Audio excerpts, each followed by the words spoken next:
FragPunk is a 5 vs 5 hero shooter where shard cars allow you to break the rules of combat and ensure that no two rounds are ever the same, or at least that's what the developer claims. But let's start from the beginning. This is an online-only first-person shooter that is free to play. There is no single play, it's just matches. Story is just an excuse for shooting and collecting cards and does not progress in the gameplay.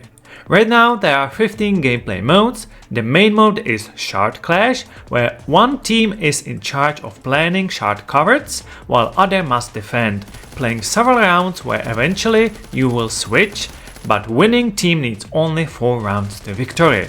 Secondary, most interesting and kind of unique mode is called an Outbreak, and you fight kind of monster zombies. If they kill you, you turn into one of them and hunt the rest of the survivors within the time limit. Other modes are more well known as Team Deathmatch, Nights Only, Sniper Duels, Rocket or Skirmishes. There are 15 mods altogether, but each week 2 of them rotates, so you get to play only 5 of them when you start the game. So trying the game for a week only does not let you experience everything in the game. There are over 10 environments to explore, but each match usually doesn't take longer than just a few minutes.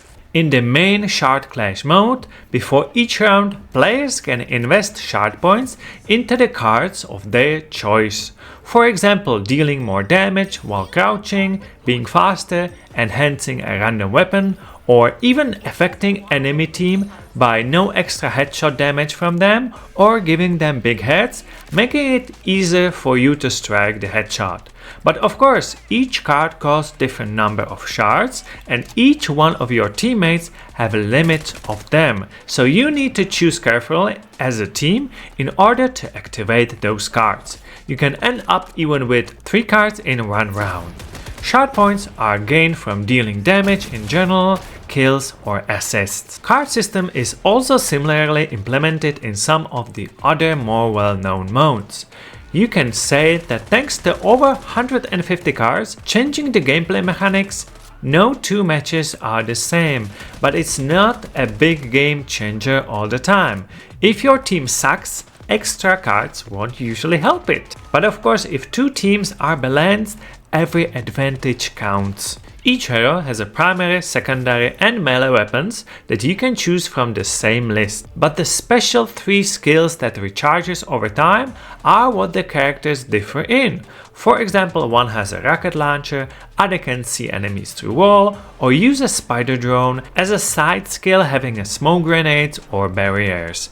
There are a total of 13 heroes. They are called Lancers in this game. 5 of them you get to start with, and the rest you have to unlock by either in-game currency by grinding or simply buying them for real money. Which gets us to probably what you want to know the most. How is it with microtransactions? After all, this is a free-to-play game, so they need to make money somehow, right? All the cards in the game are free to get. For real money, you can access new heroes, unlocking new cool skins, arts, or buy a loot box. The disadvantages I found on Steam reviews is that people are complaining about AI generated art in their battle passes. But I have not found anyone complaining that this game would be pay to win. So the question is, should you play it? The game is said to be like Valorant, but I see in some modes it's more like Unreal Tournament, which is a good thing, as the game would not be fun without good core shooting mechanics, and luckily they are here. And this is probably my main point. The best way to enjoy this game is with friends, because team of 5 friends against anyone out there can make it a lot of fun. It is still fun to play with just strangers, but the excitement wears off pretty soon with repeating the same small levels in order to get more materials to create new cards to use in another rounds. I would disagree that the main shard mode is the best thing about this game, but it is a solid game in general.